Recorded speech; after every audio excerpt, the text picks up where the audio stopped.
We are continuing our series of interviews on the margins of the 8th edition of the Black Sea and Balkan Security Forum, a leading debating platform for all matters relating to security and defense studies in the Black Sea and the Balkans region. Today with me I have Mr. Emmanuel Dupuy, who is the president of the Institute for European Perspective and Security from France. I am Sergiu Mitrescu, I'm the program director of New Strategy Center, and I'll jump straight into it. I wanted to hear your thoughts on the eventuality that Donald Trump wins the US presidential election and will see a diminished role of the US in the European security architecture. How will France fill up that role? Well, I think we should be happy that Donald Trump wins the election precisely for the reason you mentioned. There will be more ease, there will be more capacity, there will be more room in order to build strategic autonomy, to build an independent, common and foreign European security, which was not the case with the Biden administration, since the Biden administration has been obliged to come back to Europe on behalf of the war of aggression of Russia since 24th February 2022. Definitely, America will not divert its eyes from Europe, but America will ask its partners to consider Europe as important for the United States as Asia is important for the United States, over the security of the United States. So the question is very simple. Does Europe need really the United States in order to defend its territory? Does the Americans need the Europeans in order to deter or prevent a war in Asia? My assumption would be that Donald Trump administration, if he is elected in the 5th of November and sworn in the 4th of January 2025, would be at the middle position of both sides. He will not totally cut the financial sustain to Ukraine. He will not totally leave the Europeans by themselves. He will definitely not leave NATO. But he will say that NATO is not only a European or Euro-Atlantic security organization, it has to abide by the fact that the values by which it stands for since 75 years are not only in Europe, but elsewhere, in Latin America, in Africa, in the Middle East, in the broader Middle East, and in Indo-Pacific area. That's, I think, the situation. The question now is, how will we respond to that? Will the Europeans willing to be junior partners of America everywhere where America has its own agenda, in regards to Russia in the eastern part of Europe, in regards to China in the Indo-Pacific area, and in the oriental part of the hemisphere, or the western part of the Pacific? Not sure that it is totally in the interest of the European Union to be present in Asia at the same capacity that the Americans are present in Europe. Now, to address your question with what you did not ask, will France have the capacity to convince? That would be a follow-up question. Oh, and let me anticipate your question. Will the French president, Emmanuel Macron, have sufficient capacity to convince its partners, reluctant partners, that we can get rid of the American umbrella when it comes to nuclear deterrence? He proposed that. When it comes to maybe be more engaged in a European-driven agenda in Ukraine than a NATO format, bringing boots on the ground, even though America does not want to do so. And again, French president said we must at least talk about it, followed by Estonia, followed by Czech Republic, followed by a certain number of the other two Baltic states, and not, of course, all of the 23 EU, NATO, the 23 European members of NATO. That's the first assumption. The second assumption is also based on the fact that we're focusing a lot on the changes that the new American administration will have towards Europe. Let's maybe turn the question in the other side. What will be the European political landscape at the same time as Donald Trump comes back to power. And the visage of the face of Europe as it is today will not be the same in 2025. A certain number of European countries will shift from conservative to more conservative political parties, as we are seeing it in Netherlands, as we have seen it in Italy since 2018, as we have seen it in Czech Republic, in Slovakia, sorry, and in Hungary for the last 5 years. So, if that is true, that means that the partners of Donald Trump will be stronger than these opponents. And in that perspective, the voice of Emmanuel Macron will not have the same tonality that it has today, because he can advocate to be sort of a third voice. There is Russia, there is the United States, and there is us. If we want to be heard, we must stand together. Not sure Prime Minister of Hungary, Viktor Orbán, Prime Minister of Slovakia, if he survives to his attack, or President Robert Fico, or President Pellegrini of Slovakia will abide by that. Not sure at all. And do you believe that an eventual election of Donald Trump can risk fracturing the landscape, the political landscape in Europe, in the sense that Eastern European countries will be very keen to try and court the US to still benefit from an umbrella, from a profound security umbrella, which might not be extended over the entirety of Europe, but certain countries might think that by courting Washington under a transactional Trump presidency, they can retain American support, overlapped with the social conservative agenda in the US and the social conservative tendencies in some of the Eastern European states. So do you think that with the pulling weight of an eventual US conservative administration, that can impact European political cohesion to a systemic level? Well, it's a very interesting question, because I'm not sure Donald Trump has this in-depth thinking. I'm not sure he's willing or thinking of a strategy in order to disrupt Europe, revitalization when it comes to security and defense, the policy of investing in an industrial technological base, independent industrial technological base, European independent technological base, of course. The fact that we need to reinvest in deterrence, we need to make sure that our borders are defended, and we will defend the borders, not American soldiers. We will defend the borders. Polish soldiers will defend their borders. Nevertheless, they have American soldiers. So I'm not sure that Donald Trump wants to divide Europe. Donald Trump wants to have accountability. You promised to dedicate 2% of your GDP in defense in 2014. Who is doing so and who is not doing so? Not more than 11, 12 maybe countries are doing so. And so Donald Trump, as you rightly mentioned, is a transactional leader. If you do good, no problem. If you don't do it, then you have to pay.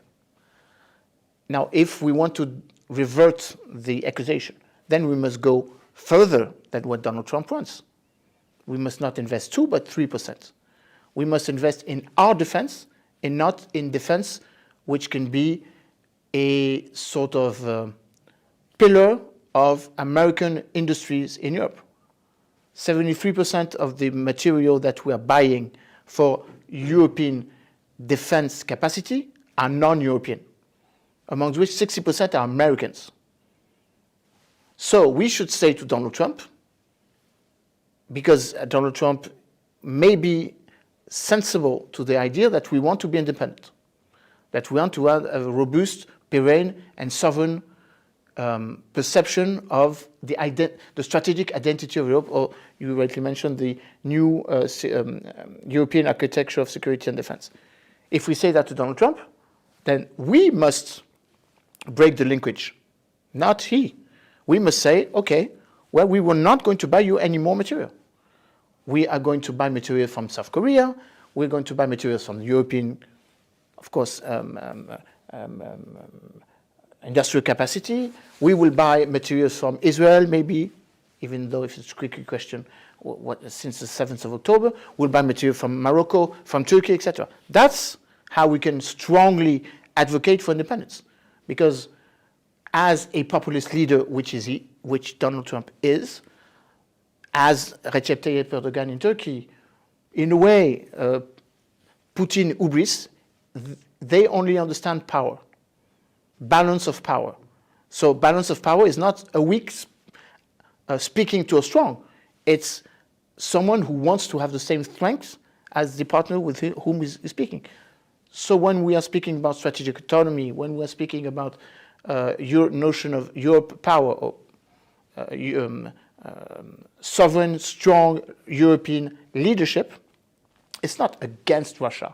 It's not against the United States. It's neither against China or neither against anyone.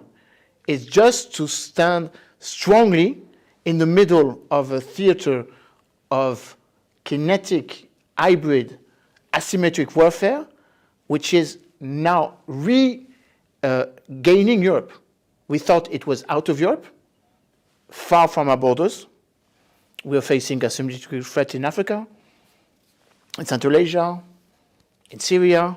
Now, they're getting closer to our border, or some may argue they are already on our border. So we have to take that in consideration. That was a very interesting strategic insight. And if we are to zoom in back on the eastern flank,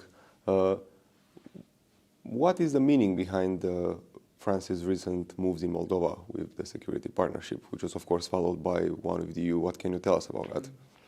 Well, long and mature partnership with a smallest, poorest nation of Europe. You know, the French psychological, geopolitical mindset is to help the weakest. This is why we're helping Armenia against the strong military setup, both with Turkey and Israel, defending Azerbaijani's claim on Karabakh and its territory and further than its territory.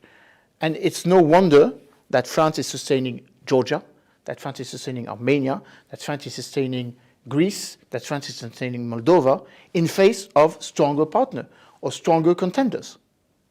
Of course, with the reminder that Moldova was part of Romania, which is close to our hearts, since Bertolo's mission here, which reshifted, which recreated a European mindset, which assessed the strong military, Romanian military capacity after the First World War. So it's not that non-understandable that France is guaranteeing the security of Moldova. That's the first assumption. Second assumption is that the European Union has changed its methodology in order to integrate new states. We have had the experience of the newcomers coming with partners.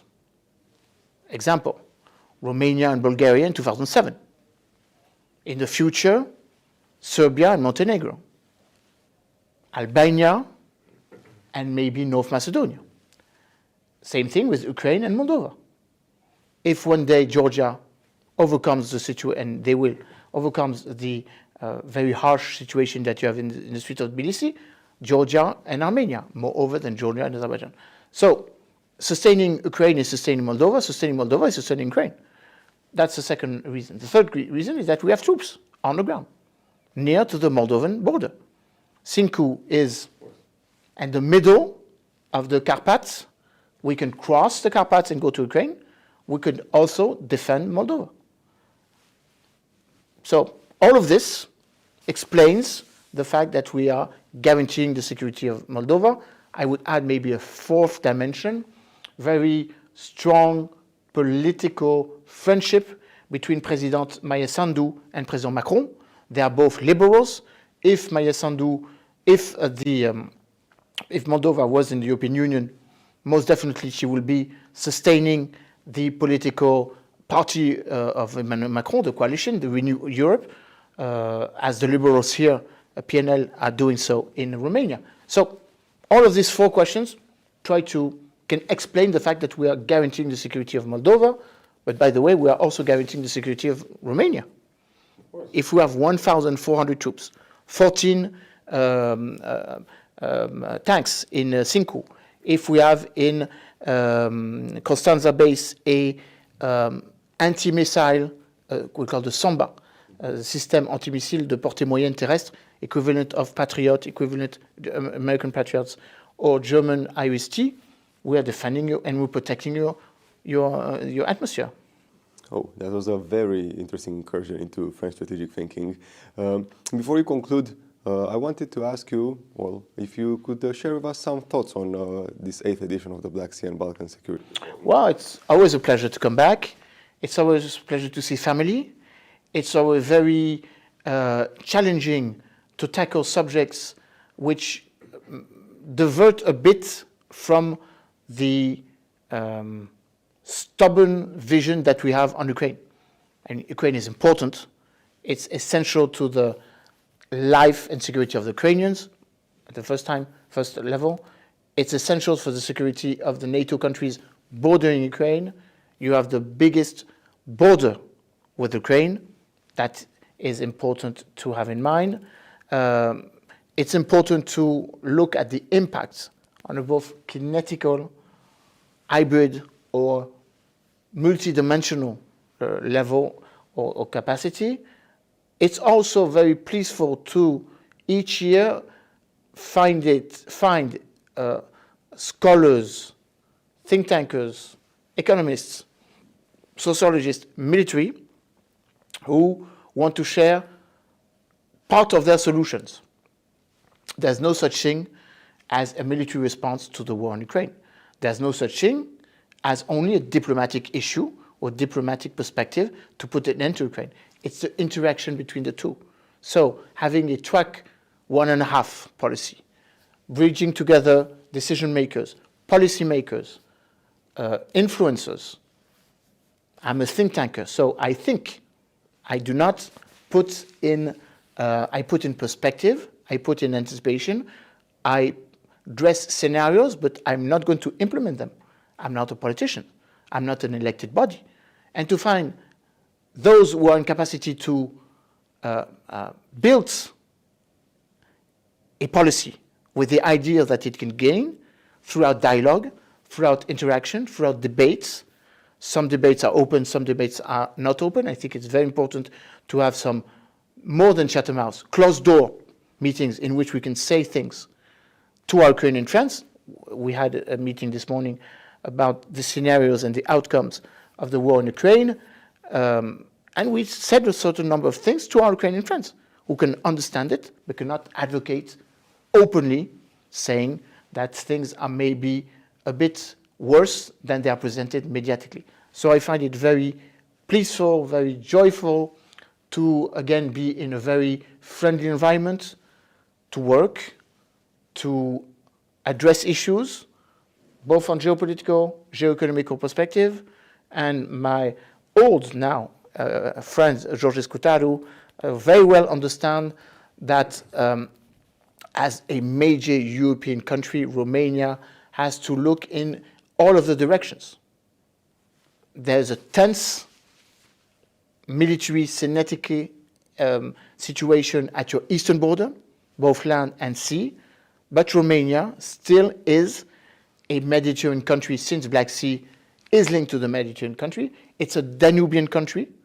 It's a Balkan country. It's an Eastern Europe country with its history both on an ideological perspective. It also must be considered as a former merging country inside Europe, and therefore having links and fully in capacity to understand the merging agenda of the so-called global south, or the so-called polymorphism of multilateralism. Multilateralism fatigue is obvious. That does not mean it cannot be overcome. And I think it's very important to open up, as it was this year, and to speak about my institute in partnership with my institute, in order to see how the countries in Africa, in Latin America, in Southeast Asia, in Central Asia, respond to the war of aggression and how they're going to address these questions. All right then. Thank you for those really wise words and an excellent chat. It's a pleasure.